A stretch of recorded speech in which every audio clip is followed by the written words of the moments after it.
Bien, antes de todo quiero dar la gracia a vuestra asociación, a la Amistad Judeo-Cristiana de Valencia, a su presidente que me ha presentado. Muchas gracias de su presentación, Francisco Fontana, el presidente de la Amistad. También quiero dar la gracia a Víctor por su soporte técnico muy precioso.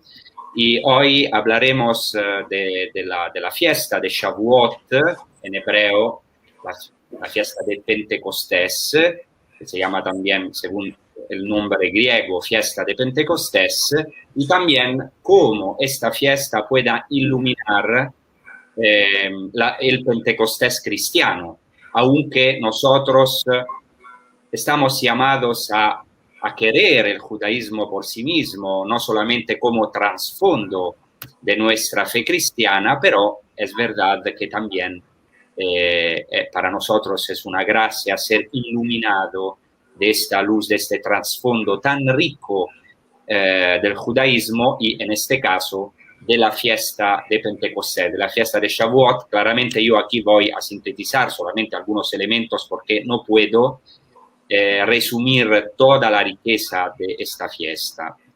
Según el calendario judío, la fiesta de Shavuot se celebra el 6 o el 7 de un mes que se llama Sivan, que este año va a caer el 17 y 18 de mayo de este año, claramente.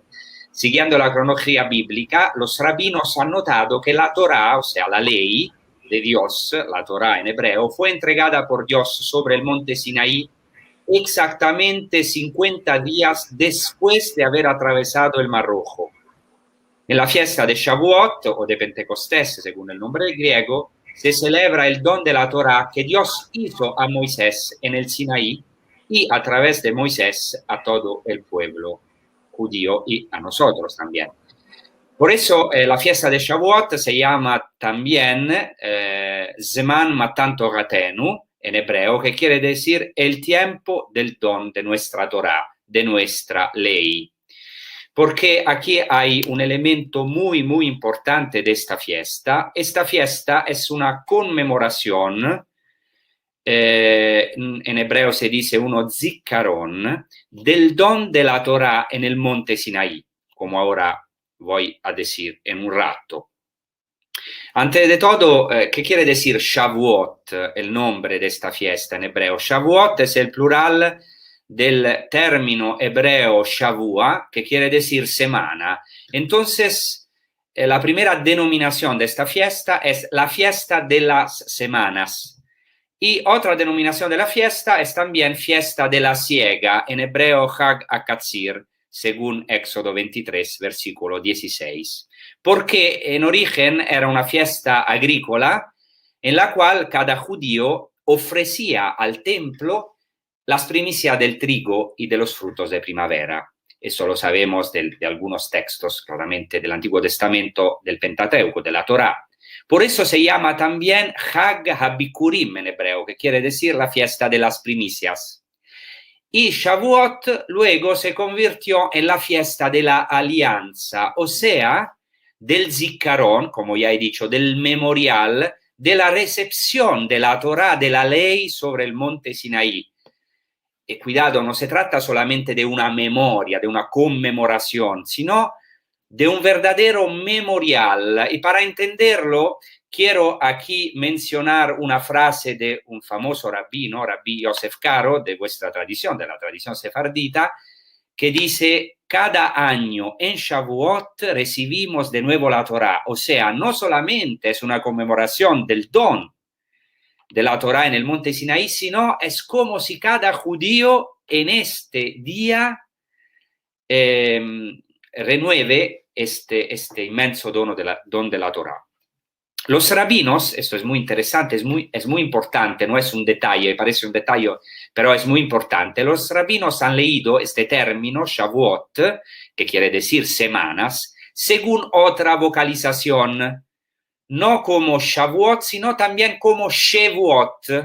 Y en hebreo Shevuot quiere decir juramento, que es un término utilizado en el Antiguo Testamento, es muy unido al concepto de alianza.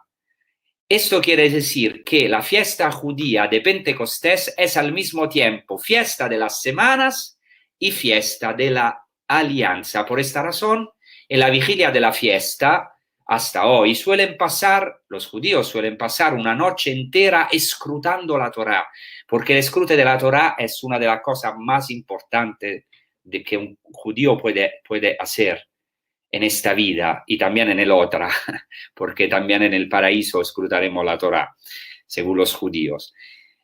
O sea, entonces pasan una noche entera escrutando la Torá en espera de recibir este don de la Torá, de la ley del Señor, como si lo recibieran de nuevo en Shavuot. Entonces se actualiza este don para cada judío y, cuidado, esta preparación dura 50 días. Por eso se llama fiesta de las semanas. Y ahora vamos a hablar de esto precisamente. Claro que a la época del Segundo Templo, o sea, antes del 70 después de Cristo, fecha que marca la destrucción del templo, los israelitas celebraban esta fiesta en Jerusalén, primariamente pero también en la diáspora, pero era una de las 3 fiestas de peregrinación al templo de Jerusalén, junto con Sukkot, que es la fiesta de las tiendas o de las cabañas, y con Pesach, que es la fiesta de Pascua. Entonces, para nosotros los cristianos, nosotros sabemos que también la Sagrada Familia de Nazaret, después Jesús con sus discípulos, también San Pablo, han vivido esta fiesta y han subido en peregrinación a Jerusalén. Por ejemplo, en los Hechos de los Apóstoles se narra que Pablo quiere pasar de largo de Éfeso para evitar retrasos, ya que le urgía estar en Jerusalén.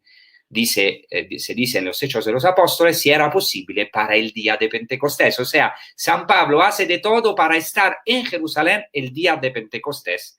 Hechos de los Apóstoles, capítulo 20, versículo 16.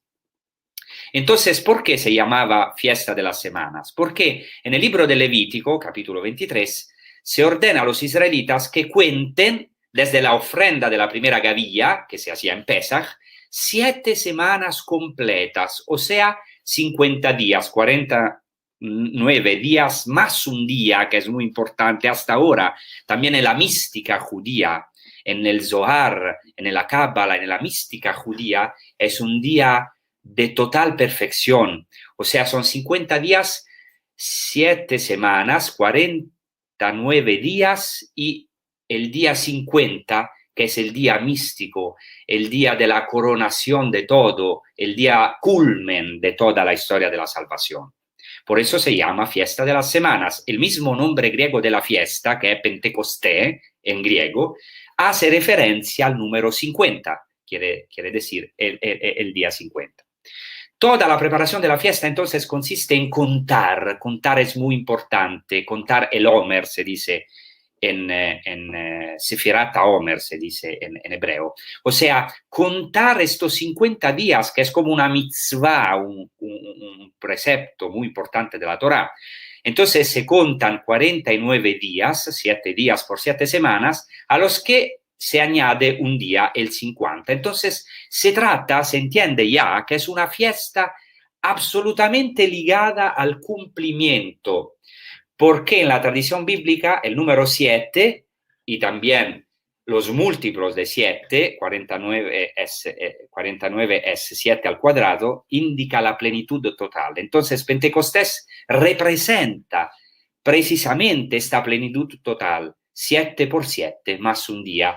Y cuidado, eso es de enorme importancia para la liturgia cristiana desde los comienzos de la Iglesia. Aquí no puedo claramente mencionar todos los textos de los padres de la Iglesia, pero para los padres de la Iglesia, los primeros cristianos, los cristianos también de los primeros siglos, Pentecostés es el cumplimiento de toda la obra de la salvación realizada por Dios. ¿Por qué? Porque en el Pentecostés cristiana se celebra el don del Espíritu Santo a los creyentes, el don de la Torá escrita en sus corazones. El simbolismo de las 7 semanas más un día, o sea, de los 50 días, es capital, tanto en la tradición judía, desde tiempos antiguos. Por ejemplo, Filón de Alejandría, en una obra muy importante que se llama en latín De Specialibus Legibus, habla de la importancia de este número 50. Entonces es fundamental, capital, tanto en la tradición judía cuanto en la tradición cristiana, que ve en estos 50 en este día 50 el cumplimiento de la obra salvador divina en el Mesías.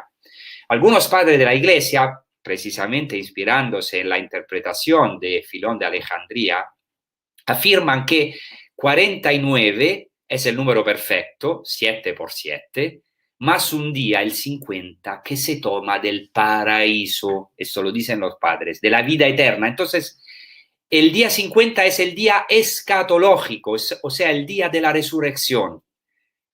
Ese día, según los padres, es al mismo tiempo el octavo día. El octavo día por excelencia es de hecho el octavo día de la séptima semana de la serie de 7, disculpen la matemática, pero ecco, Pentecostés entonces es el culmen de las semanas.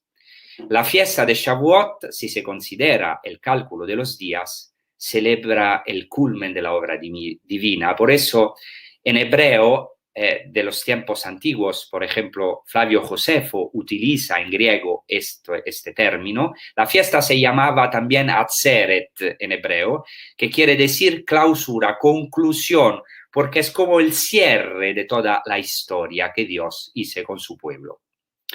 Claramente el simbolismo del número 50 en la escritura es importantísimo. Por ejemplo, podemos hacer referencia al año del jubileo. En Levítico 25 se prescribe contar 7 semanas de años, es decir, 7 veces 7 años. Estas 7 semanas de años sumarán un periodo de 49 años, como dice el libro de Levítico. El año 50 se declara santo. O sea, el jubileo es como el Shabbat de los años, ¿no? 7 años por 7 años, 49 más un año. El año 50 es el jubileo. Entonces el jubileo es el Shabbat de los años. El Pentecostés, Shavuot, es el Shabbat de las semanas. El jubileo representa precisamente la reconciliación total, el año de la remisión de los pecados, del reposo sabático, también de la tierra, como sabemos. Los padres de la Iglesia retoman esta simbología cuando afirman que Pentecostés es el día del perdón de los pecados. En la Iglesia antigua no era importante solo el día 50, sino como los judíos, claro, con todas las diferencias y sus identidades propias, pero también en la Iglesia antigua era importante la cincuentena pascual, o sea, contar estos 50 días, ir hacia este día 50. En este tiempo, por ejemplo, fijaos que para los cristianos en este tiempo de la cincuentena estaba prohibido ayunar o estar triste, era necesario asistir a la liturgia estando de pie, como signo de la resurrección, era prohibido arrodillarse, parece increíble, ¿no? Los días de la cincuentena pascual se celebraban y se celebran hoy en nuestra liturgia católica como un único día de Pascua. Así pues, por una parte, los 50 días de Pascua son un único día, y por otra, sin Pentecostés no se completa el misterio pascual. Y esto quiero decir una cosa para los cristianos que están presentes. Para nosotros el misterio pascual es el centro de toda la liturgia, toda nuestra vida cristiana, toda la vida de la Iglesia. El misterio pascual, cuidado, no es solamente la pasión, muerte y resurrección de Cristo, sino también su ascensión en el día 40 y el don del Espíritu Santo en el día de Pentecostés, en el día judío de Shavuot. No por acaso. ¿Por qué es tan importante subrayar esto? Hay que meditarlo muy bien, porque sin el don del Espíritu Santo, toda la obra de resurrección de Cristo, toda la Pascua de Cristo, no puede alcanzar su cumplimiento. ¿Por qué? Porque no se cumple en nosotros. El don del Espíritu Santo es el don de Dios en nosotros, del Espíritu del resucitado, de la resurrección en nosotros. Bueno, ahora vamos un poquito más en profundidad. Shavuot es también fiesta de la siega, uno de los nombres, hemos visto, uno de los nombres de la fiesta es Hag HaKasir, fiesta de la siega. Y durante la siega se ambienta un libro del Antiguo Testamento, de la Tanaj. Los judíos dicen un rollo, o sea, la Megilá.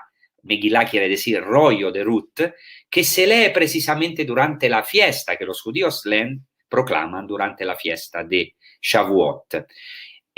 Ahora no puedo aquí claramente acordar toda la historia de Ruth, pero Ruth es la segadora que encuentra a Boaz en los campos de trigo de Belén, en el tiempo de la siega. Y Ruth es una mujer extranjera, una pagana, moabita, que se convertirá en la antepasada del rey David y para nosotros los cristianos del Mesías, y también para los judíos que están esperando el Mesías, que tiene que ser un hijo de rey David, entonces también un hijo de Ruth, la pagana. Eso es importante porque la fiesta de Shavuot ya en el judaísmo es relacionada a los paganos, o sea, en el sentido que es una fiesta universal, relacionada a la universalidad.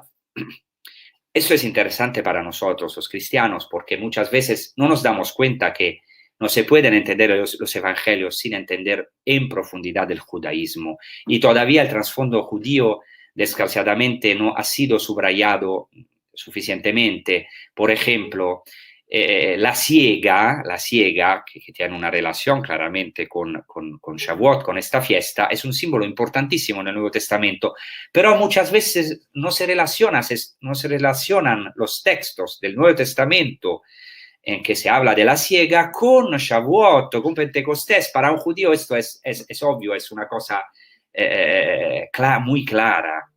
¿Por qué? Porque en el Nuevo Testamento la siega es el símbolo de la evangelización y también del juicio final. Por ejemplo, es muy interesante que el capítulo 4 del Evangelio de Juan, o sea, el encuentro de Jesús con la samaritana, el agua viva, el encuentro en el pozo, este encuentro maravilloso con esta mujer, Jesús que se encuentra con esta mujer samaritana y le profetiza este don del agua viva y todo esto, tiene su colocación en la fiesta de Shavuot, de Pentecostés, claramente. ¿Por qué? Porque en el capítulo 4, después del encuentro de Jesús con la samaritana, Jesús dice a los apóstoles: ¿no decís vosotros 4 meses más y llega la siega? Pues bien, yo os digo, alzad vuestros ojos y ved los campos que blanquean ya para la siega. ¿Qué quiere decir? Que es el tiempo de la siega, o sea, el tiempo de Pentecostés, de Shavuot. Y ahora claramente no puedo subrayar, hay que hacer un estudio de Juan, al capítulo 4, pero hay muchísimas alusiones en este capítulo al don del Espíritu Santo, de la alianza. No por acaso Jesús se encuentra a esta mujer, por ejemplo, cerca del monte Garizim, donde en Josué, en el libro de Josué, al capítulo 24, se renueva la alianza solemnemente. O sea, es importantísimo el trasfondo, porque el trasfondo ilumina todo. Entonces, el texto, el diálogo entre Jesús y la samaritana y la primera evangelización de los samaritanos ocurrió en un tiempo cercano a la celebración de Shavuot, que es precisamente la fiesta de la siega. Los apóstoles son vistos por Jesús como los segadores, llamados a recoger el fruto de la evangelización. Las primicias, es la fiesta de las primicias. En el Nuevo Testamento, la siega es también símbolo del juicio y de la cosecha final realizada por los ángeles, que será precisamente la corona de la historia de la salvación. O sea, este día culmen, el día 50, se realizará en el Pentecostés final, en el Shavuot final. Jesús habla de esto cuando dice, después de una parábola, la siega es el fin del mundo y los segadores son los ángeles. Otro nombre de Shavuot es fiesta de las primicias. En hebreo, el término bikur, primicia, está ligado al de Bejor, que quiere decir primogénito. Las primicias son como el primogénito de la cosecha. Eso es muy importante. Los judíos tienen que dar los primeros frutos del vientre, del asno, no solamente del hombre, claramente del asno, y también de los frutos del trigo, porque las primeras cosas son para Dios. Esto es un antiquísimo rito que se describe en Deuteronomio 26. Y las primicias son el signo y el sello de la fidelidad de Dios, que ha introducido su pueblo en la tierra prometida, una tierra que emana leche y miel. y también para los cristianos, Pentecostés es la fiesta de las primicias del Espíritu, como dice San Pablo en la carta a los romanos. Las primicias del Espíritu que nos ha sido donado en Shavuot, en Pentecostés, y que ellos ya poseen, y también la fiesta de las primicias de la Iglesia, porque es exactamente el día de Pentecostés, hay los primeros hombres y mujeres que provienen de todos los pueblos y lenguas, son judíos, pero provienen de todas lenguas, y claramente oyen el querigma, o sea, la buena noticia de Pedro en Jerusalén, después de la efusión del Espíritu en el día de Shavuot. Después hay dos elementos también importantes en Shavuot que son subrayados en el libro del Deuteronomio, al capítulo 16, que son la alegría. En esta fiesta todos están llamados a exultar. Entonces, uno de los mandatos fundamentales de esta fiesta es alegrarse, porque alegrarse es un mandato. También podemos decir así, ¿no? Sin moralismo, pero San Pablo también dice, alegraos, os lo repito, alegraos en el Señor, porque tenemos también que obedecer, porque muchas veces hacemos alianza con nuestra tristeza, ¿no? Yo lo experimento, a lo mejor muchos de nosotros lo experimentan. En esta fiesta de Shavuot, de Pentecostés, todos han de alegrarse, el israelita, sus hijos, el forastero, el huérfano, la viuda. Es una alegría universal que también tende también a los paganos, como veremos ahora. Y esto para nosotros los cristianos se ha cumplido en Pentecostés, que no es una sustitución de Shavuot, sino que se inserta en este tesoro de la revelación entregada al pueblo judío. Y uno de los primeros frutos del Espíritu Santo es precisamente la alegría. Cuando los apóstoles salen del cenáculo llenos de Espíritu Santo, empiezan a predicar, algunos piensan que están borrachos, pero se trata, como han dicho los padres, de la sobria ebrietas en latín, de la sobria embriaguez del Espíritu. El segundo elemento importante, ya lo he dicho, pero lo voy a repetir, es el templo de Jerusalén, porque hay que ofrecer las primicias en el lugar. El libro de Deuteronomio lo llama lugar, después claramente el templo de Jerusalén. Para los cristianos, Pentecostés es la fiesta del templo de Dios, que para nosotros, los bautizados, somos nosotros los bautizados, la iglesia.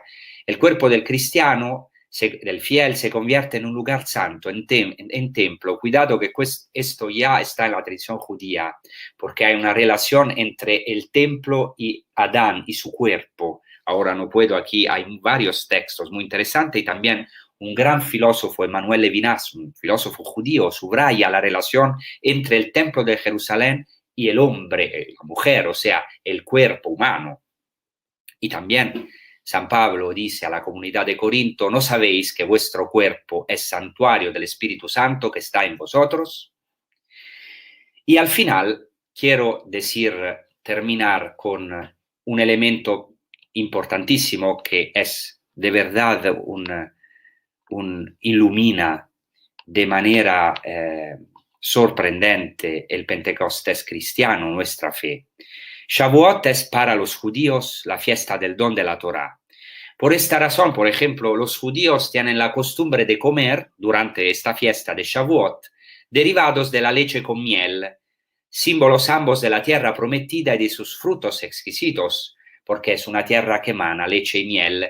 Y según los judíos, estos alimentos, o sea, los derivados de la leche, o sea, la leche con miel, son también un símbolo de la Torá, de la palabra de Dios. Por ejemplo, en el Cantar de los Cantares 4:11, el amado dice a su amada, a su esposa, hay miel y leche debajo de tu lengua. Y este versículo en la tradición judía se ha puesto en relación con los alimentos típicos de la fiesta de Shavuot. A la esposa se le llama siempre a tener en su boca la Torá, a gustar día y noche la palabra de Dios, como está escrito aquí, Vehagita bo yomam valaila, son las palabras de Dios a Josué, tienes que meditar estas palabras de la Torá día y noche. Y también el Salmo 1 dice, en la Torá del Señor es su delicia, y la tiene que meditar noche y día. Entonces, claramente, estos alimentos, la leche y el miel, son también un alimento mesiánico. Por ejemplo, en Isaías 7:15, el misterioso personaje que se llamará Emmanuel, en hebreo Emmanuel, Dios con nosotros, comerá cuajada y miel, no por acaso. Por eso, los primeros cristianos recién bautizados gustaban, exactamente después de Pascua, en la primera semana, en Albis, gustaban la leche y la miel, signo de la verdadera tierra prometida, sin renegar la importancia de la tierra de Israel, pero para los cristianos el reino de los cielos, como signo que han entrado en el reino de los cielos. Como se recordó también, como he recordado antes, la fiesta es llamada también Zeman Matan Toratenu por los judíos, el tiempo del don de nuestra Torá. En este aspecto tiene una gran relación con el Pentecostés cristianos. En nuestra liturgia también católica se proclama la teofanía, la aparición de Dios sobre el monte Sinaí. ¿Por qué esta relación? Porque ya he dicho, en el día de Shavuot, desde muy antiguo, los judíos renuevaban la alianza con Dios. Esto lo sabemos. ¿Por qué lo sabemos? Lo sabemos de un libro apócrifo del Antiguo Testamento, el libro de los Jubileos. Se dice que esta fiesta se celebraba en el cielo y ha sido celebrada, por ejemplo, por Noé y después por los patriarcas, Abraham, Isaac y Jacob, y después en el monte Sinaí. Y después se celebraba, cada año se hacía una renovación, especialmente entre los esenios, este movimiento judío muy vivo a la época del Segundo Templo y a los tiempos de Jesús. Los hombres de Qumran, por ejemplo, en el día de Pentecostés renovaban la alianza de entrada a la comunidad. Y también para nosotros, los cristianos, el don del Espíritu Santo representa el don de la Torá en el corazón de los creyentes. Entonces, para nosotros se realiza la profecía de Ezequiel, que dice, os daré un corazón nuevo, infundiré en vosotros un espíritu nuevo. Y también el libro del profeta Jeremías 31-33 dice que Dios pondrá su ley dentro de los creyentes. Escribirá la Torá, la ley, no ya sobre piedra, sino en su corazón. Y esto para nosotros se actúa en el Pentecostés cristiano, en el sacramento de la confirmación, donde claramente se actúa el Pentecostés cristiano. Ya según los rabinos, el Mesías revelará una nueva alianza, una nueva Torá, que manifestará los secretos de la Torá y la interpretará. Y no es casual que Dios haya elegido la Pascua judía para los acontecimientos de la pasión, muerte y resurrección de Jesucristo, y haya elegido Shavuot, el Pentecostés judío, para la efusión del Espíritu Santo en el corazón de los creyentes. Y eso es claro en el texto de Hechos de los Apóstoles, capítulo 2, que hay que leerlo en relación, en paralelo con Éxodo 19, donde se narra en Hechos de los Apóstoles, al capítulo 2, se narra el don del Espíritu Santo a los discípulos y a María el día de Pentecostés. Y entonces es un cumplimiento en la nueva alianza. En los Hechos de los Apóstoles también hay un estrecho paralelismo entre la narración del Sinaí y la venida del Espíritu Santo en el monte Sión, en el cenáculo. Entonces, un paralelismo entre el monte Sinaí y el monte Sión. Esto también es muy interesante. Ahora, algunos detalles al final que para mí son de verdad impresionantes. Espero también que os dais cuenta de la importancia de estos detalles.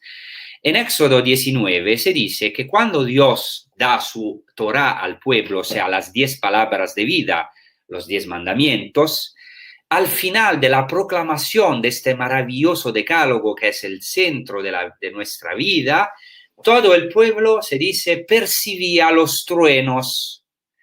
Pero en hebreo literalmente no se dice percibía los truenos, sino una expresión muy rara. Se dice el pueblo veía las voces de Dios. Entonces los rabinos se preguntan, ¿cómo se pueden ver las voces? Las voces se oyen, no se ven. Sí, dicen los rabinos, sin embargo, veían las voces y lo explican a través de un midrash, diciendo que la voz de Dios en el monte Sinaí era visible como lenguas de fuego, exactamente lo que se dice en Hechos de los Apóstoles 2, versículo 3, donde se narra que a los apóstoles y a María, reunidos en el cenáculo, se le aparecieron lenguas de fuego que se repartieron y se posaron sobre cada uno de ellos. Es muy interesante también lo que dice el Targum, lo voy a leer directamente del texto español. Yo, claramente, mi campo es el Targum, no es un experto, digamos, experto. Mi campo de estudio es el Targum en arameo del Pentateuco. Y voy a leer solamente Éxodo 20, capítulo 2, según la tradición del Targum Neófiti, donde se dice: la primera palabra que salió de la boca del santo, sea su nombre bendito, era como centellas y como relámpagos y como antorchas de fuego, una antorcha de luz a su diestra y una antorcha de fuego a su siniestra, volando y ascendiendo por el espacio celeste y dándose la vuelta, y todo Israel lo veía y temía. Y al retornar se grababa sobre las dos tablas de la alianza y decía: pueblo mío, hijos de Israel, y volvía a rodear el campamento de Israel y volvía a grabarse sobre las tablas de la alianza, viéndolo todo Israel. Es muy interesante que otro Targum, Pseudo Jonathan, dice así, que este fuego retornaba y se grababa sobre las tablas de la alianza que estaban puestas en las palmas de las manos de Moisés, y se volvía en ellas de un lado a otro, o sea, el fuego de Dios traspasaba la piedra porque quería llegar a los corazones y llegaba, podemos entender, a las palmas de Moisés. Esto es muy interesante, es impresionante. Entonces, la tradición midrásica también remarca que estas chispas de fuego graban la Torá sobre la piedra, como en el Targum Pseudo Jonatán. También en el Midrash, en varios Midrashim, como Pirkei de Rabbi Eliezer, el Sifrea, libro del Deuteronomio, el Midrash Shemot Rabba, libro del Éxodo, se precisa que Dios se manifiesta entonces en lengua de fuego, pero se añade algo más. Se dice que todo el mundo, aquí está la universalidad, todos los pueblos, también los paganos, escucharon la voz de Dios que hablaba en el Sinaí, pero solamente el pueblo de Israel, presente y elegido, no solamente ha podido escuchar, sino también que ha visto la palabra de Dios bajo la forma de estas lenguas de fuego. Esa es la razón, explican los rabinos, por la que en el texto bíblico se dice que el pueblo veía las voces, porque veía las lenguas de fuego. Y se añade algo más. Se dice que cada uno de los mandamientos viajaba, como en el Targum, por el campamento de Israel, y se posaba, se dice que se posaba sobre cada persona individualmente. Y después la lengua de fuego, la sustancia ardiente, se imprimía en las tablas de piedra. Y esto para nosotros los cristianos se ha cumplido plenamente la nueva alianza. El día de Pentecostés en el cenáculo, el fuego del Espíritu Santo bajo la forma de lenguas de fuego se posa sobre los apóstoles y sobre María reunidos en el cenáculo. Solo que este fuego ahora no es externo, sino absolutamente interno. El Espíritu de Dios se graba en el corazón nuestro de piedra, porque tenemos un corazón de piedra, yo por lo menos, en el corazón del hombre y lo inunda como un templo. Yo espero que esta conferencia os ayude a los judíos, a lo mejor que están escuchando, a los cristianos, en verdad de desear este fuego de Dios. Dios es un fuego que quiere de verdad iluminar nuestra vida y quiere también dar fuego a nuestras vidas, a nuestros corazones de piedra, ¿no? Yo hablo por mí mismo, claramente. Hay otro elemento fundamental en relación con el Pentecostés cristiano. En los Hechos de los Apóstoles, después de la venida de las lenguas como de fuego, todos, según los Hechos de los Apóstoles, entonces el Nuevo Testamento, todos son colmados por el Espíritu Santo y empiezan a hablar en otras lenguas. Pero esto está presente también en el Talmud de Babilonia, en el Tratado Shabbat 88b. Y no pienso que los judíos lo han copiado de los cristianos. Son tradiciones comunes. En el Talmud de Babilonia se afirma que cada palabra que salía de la boca de Dios, en el momento del don de la Torá, se dividía en 70 lenguas, 70 es el número de los paganos, y se producía el don de la glosolalia o glosolalía, o sea, ¿qué quiere decir? Que todos entendían las palabras de Dios en las distintas lenguas. O sea, ya en la tradición judía estaba prefigurado el milagro de Pentecostés.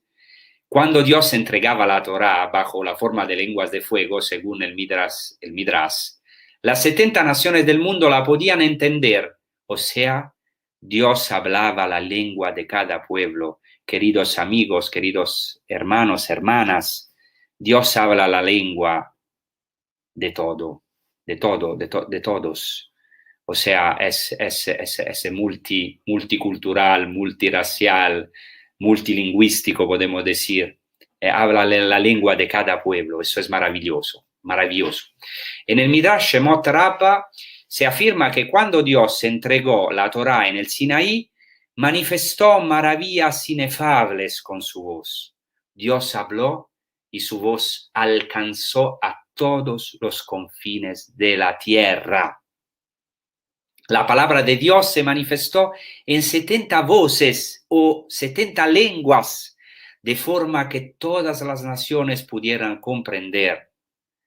Y esta tradición es de verdad impresionante si se compara con la narración de Pentecostés en los Hechos de los Apóstoles. La ráfaga es la voz de Dios, el viento del Espíritu Santo, y así los apóstoles pueden hablar en todas las lenguas del mundo y la vergüenza de Babel, de la confusión, está rescatada, porque esto es siempre la tentación del hombre, cada hombre, judío, cristiano, ateo o poco creyente o de cualquier religión. O sea, la tentación de la confusión, de no entenderse, de tener una descomunión con el otro, de olvidar la relación con el otro, la confusión de las lenguas que podemos tener aunque hablamos el mismo idioma, disculpen mi tañolo, ¿no?